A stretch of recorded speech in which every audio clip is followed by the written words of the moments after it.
My request was flatly denied. I screamed inside, "It would be fine if it was just the storage shed. Don't make a fool of me. Our house is spacious enough, and if the rooms were tidied up, there would be no problem having my father live with us. Clearly, my husband values my family less than a pet. Well then, I will sincerely clean up the storage shed and renovate it.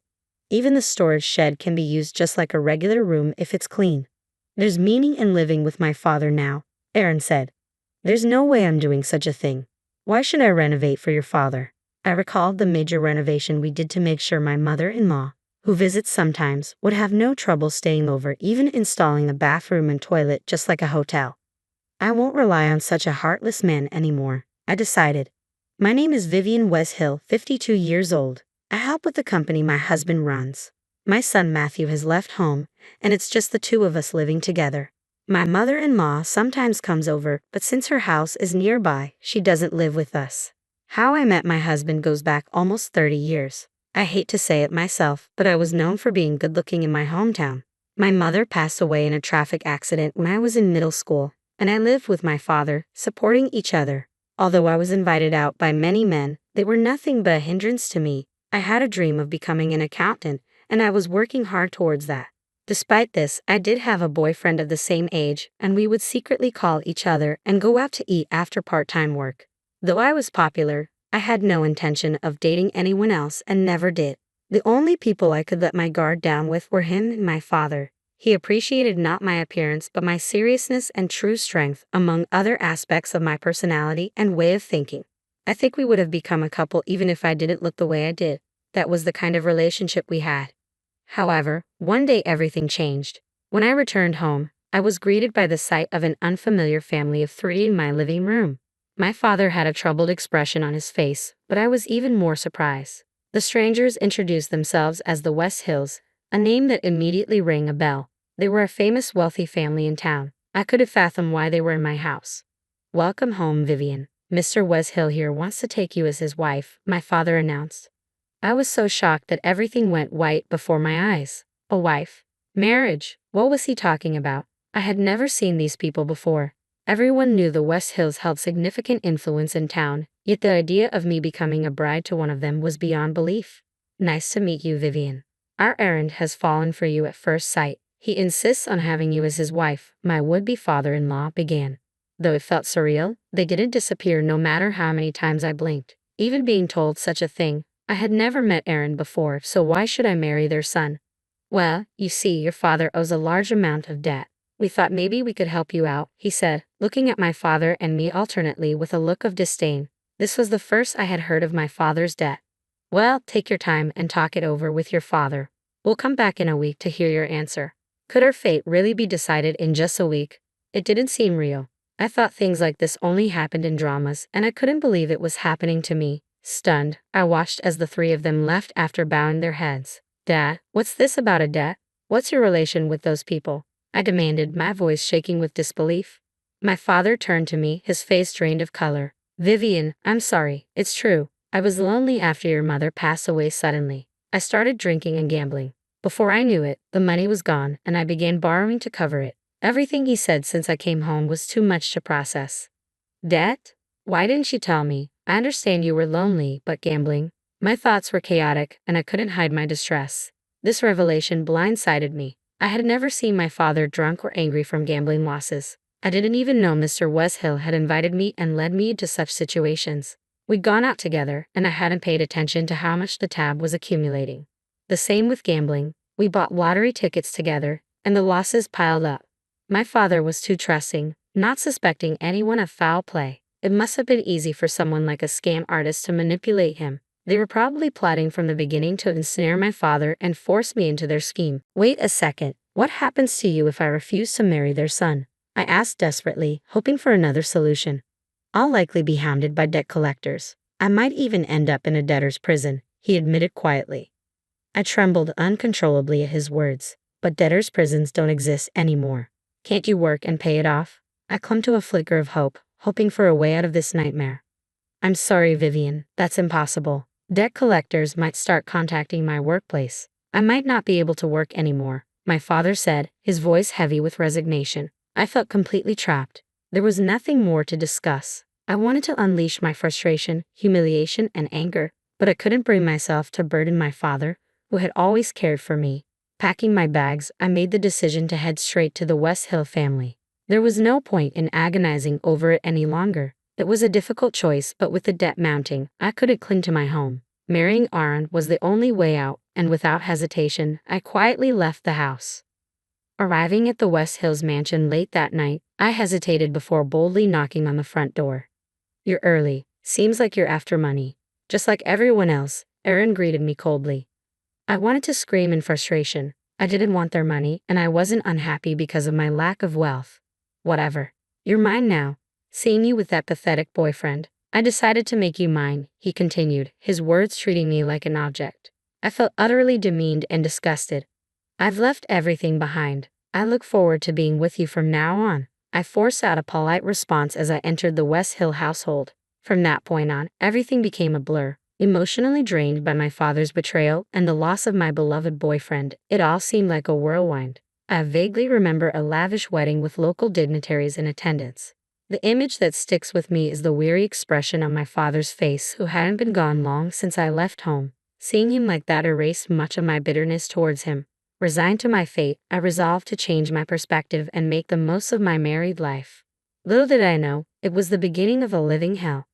I found myself shouldering all the household chores and expected to assist with the family business from morning till night. On top of that, the pressure to bear children weighed heavily on my mental state. My mother-in-law constantly criticized, "Haven't cleaned properly, no children yet either." My husband, initially kind, grew indifferent, showing no concern. This was far from the sweet married life I had envisioned. "You're completely useless. A woman from the club would be better. Just quietly do your job and chores." Aaron's words cut deep, reducing me to a mere housemaid in my own home. Soon after, I became pregnant, enduring severe morning sickness without any sympathy. "You're getting fat, just do your chores properly. I don't know why I married you," his disdainful remarks continued. I resigned myself to the reality of never being valued in this household. No matter how hard I worked, I would always be seen as nothing more than a servant due to my humble origins. It was infuriating, but for the sake of my unborn child, I endured. When I finally gave birth to a son, Matthew, Aaron, now with an heir, rarely came home. When he did, he reeked of perfume and alcohol, likely from his time spent at clubs. Ironically, I found solace in raising Matthew. He grew up healthy and was a joy to raise, despite my mother-in-law's persistent comparisons to Aaron. I was grateful Matthew did not emulate his father's behavior. Matthew had dreams of becoming a doctor, and when he left for university, I felt a profound emptiness. To fill that void, I threw myself into my work. Around that time, my father-in-law, who had treated me with respect, passed away. My mother-in-law moved to a downtown condo that he owned, inheriting his estate and enjoying her newfound freedom. With the loss of my father-in-law, who had been a source of support and care, I began to miss my own father more intensely. Taking advantage of Aaron's indifference, I reconnected with my father, finding solace in our renewed relationship. It was heartbreaking to hear my father's diagnosis of malignant lymphoma, given only 6 months to live. I couldn't accept it. "No way, Dad, that can't be true. You're so lively. It's impossible that you only have half a year left. Just when we could finally be like father and daughter again. I can't bear the thought of never seeing you again," I protested desperately. But my father smiled kindly, accepting his fate with resignation. Refusing to leave him alone, I resolved to ask my husband if my father could live with us in our spacious home. "I'm not ready to give up, but I don't want him to be alone," I told him. My father's happiness at hearing those words was palpable as he left with a gentle smile. For the first time since our marriage, I decided to confront Aaron. That night, as Aaron stumbled in drunk and reeking of perfume, I confronted him. He looked surprised to find me awake. "What's the matter? Don't tell me you want some affection," he sneered, revealing his unchanged view of women as objects. I met his gaze and said firmly, "Aaron, I have something important to discuss. My father has terminal cancer and only 6 months to live. I want him to live with us in this house. It won't be a bother to you. We can use one of the spare rooms. That's all right, isn't it? You'll agree to this request, won't you?" Considering how rarely Aaron was at home, I assumed he would acquiesce. But his response stunned me. "Just leave that half-dead old man alone. I'm not having someone like that in the house. It'll ruin the atmosphere." "Absolutely not. If you want to do that, you can leave. I have no intention of living with a sick person." His callous words pierced me deeply. My request was coldly rejected, leaving me feeling like I had plunged into an abyss. Fine then, the shed will do, I seethed internally. Don't belittle me. Our house is spacious enough, and cleaning up a room for my father wouldn't be a problem. We can live without crossing paths. My husband's regard for me and my family is lower than that of a pet. Well then, I'll seriously clean and renovate the storage shed. If it's tidy, it can serve just like any other room. There's meaning in having my father live with us now. There's no way I'm doing that. Why should I renovate for your father? From now on, you should be with me and take proper care of me, he retorted. Remembering the extensive renovations I undertook for my mother-in-law's visits, complete with a bathroom and facilities akin to a hotel, I resolved to no longer depend on such a heartless man. From then on, I threw myself into work even more, making time to visit my father whenever possible.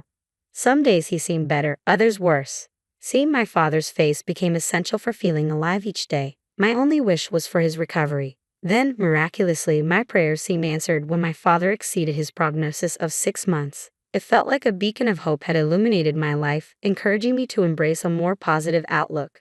Nearly 6 months after my father's diagnosis, my husband returned home looking visibly shaken. His early return was unprecedented since our marriage. Sit down. I have important news. I've been diagnosed with cancer and the prognosis isn't good, he revealed. It dawned on me that his recent pallor wasn't just from alcohol or lack of sleep. Strangely, I didn't feel shocked. It felt like someone else's problem entirely. Everyone should take responsibility for their own health. Oh, remember when you said, leave that half-dead man alone? I'll do just as you said. You also said, if that's what you want, then leave. So, I'm leaving. By the way, I've already consulted a lawyer for our divorce, I declared calmly, walking away without a backward glance. It was a sudden decision, but one I didn't regret in the slightest. You don't have a penny, do you? Where do you think you're going? Leaving this house? You won't be able to live a luxurious life like you have been. You've been living off everything I've worked hard for, you inhuman. My husband's accusations echoed behind me as I packed my essentials and prepared to leave. His words no longer held power over me. I had been conditioned by my mother-in-law and husband's verbal abuse to believe I had to stay to protect this household. But ever since my father's terminal diagnosis 6 months ago, I had awoken to the realization that I couldn't continue like this. I had mentally prepared myself for divorce and leaving this house at any moment. I've worked so hard for you. Are you a demon, leaving me like this? Don't you have an ounce of gratitude towards me?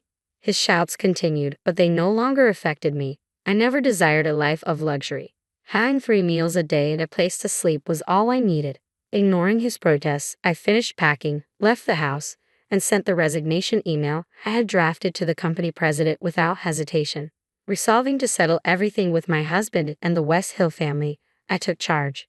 I had supported him for years while he barely worked, and now it was over. I had been in touch with a divorce specialist lawyer recommended by the company's advisory lawyer since discussing my father's situation 6 months ago. I recounted nearly 3 decades of events from before our marriage to the present day. The lawyer listened quietly as I poured out my story. When I mentioned that I had been working unpaid for the family business, the lawyer was genuinely surprised. The accumulated salary owed to me amounted to hundreds of thousands of dollars. After hearing my story, the lawyer was confident. The divorce should be straightforward.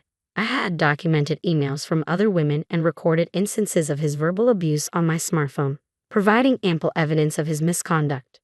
As if that weren't enough, the lawyer handed me photos of my husband's infidelity at no charge. With reassurance that everything would proceed smoothly, he likened the situation to being on a large ship, urging me to remain steadfast. So I let the lawyer handle my husband's angry calls. Everything would be resolved just by passing it on to him. I walked naturally with a smile, undisturbed by the barrage of calls, including those from my mother-in-law. She was likely fretting, questioning whether I intended to abandon everything while her precious son faced troubles. If she cherished him so dearly, she should manage him herself. Her luxurious house awaited her return, resembling a showroom, perfectly suited to her taste. Yet one reason for her panic was the apparent decline of the company founded by my late father-in-law, now floundering without my support and led by a president who was more decorative than effective. The ESS implementation had exacerbated the situation.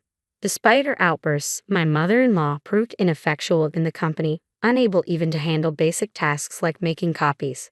While some former colleagues reached out, urging my return, I had no intention of resuming my dedication to the company. Although it held sentimental value as a local institution, client numbers were dwindling. I cherished my father-in-law and felt remorseful watching his hard-built company falter, almost as if I were to blame. Yet had my husband and mother-in-law invested as much effort as my father-in-law, perhaps this decline could have been prevented. Maybe then, I wouldn't have resigned, and Matthew might have considered taking over the family business. However, my husband not only neglected his responsibilities at the company but also engaged in inappropriate behavior, leading to multiple female employees resigning and threatening legal action for sexual harassment. Now, he was facing the consequences of his actions. As karma caught up with him, I hoped for justice to prevail, ensuring that those who had worked honestly did not suffer. As if that wasn't enough, the company faced allegations of tax evasion by the IRS. Quite by chance, while my lawyer was conducting an investigation, several irregularities in the accounts came to light. Further scrutiny revealed suspicions of my husband's involvement in embezzling funds. Reflecting on it now, it seemed odd how he managed to have so much disposable income. His salary alone didn't justify it. When I assisted with the accounting, I had been indifferent toward my husband's finances. I failed to notice the disparity between his income and expenditures. If I had questioned the source of his lavish spending, I might have uncovered the truth sooner.